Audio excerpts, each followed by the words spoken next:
Exodus establishes the relationship between the nation of Israel and God, and that's the book's central theme.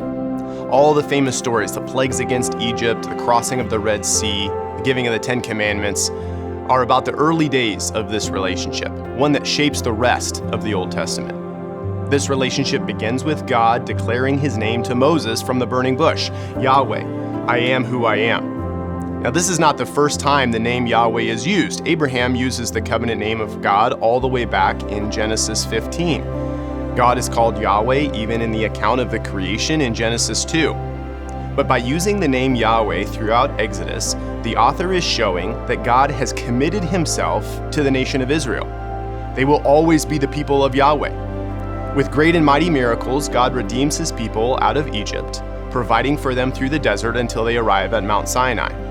The events there are recounted in Exodus 19, a critical part of this book. In this chapter, Yahweh establishes his relationship with Israel, and Israel promises to abide by the covenant. The rest of Exodus focuses on the building of the tabernacle, which is a fundamental part of Israel's relationship with Yahweh. When the tabernacle is completed in Exodus 40, the glory of Yahweh immediately fills the tabernacle. Now, this is a high point in the relationship between Yahweh and Israel.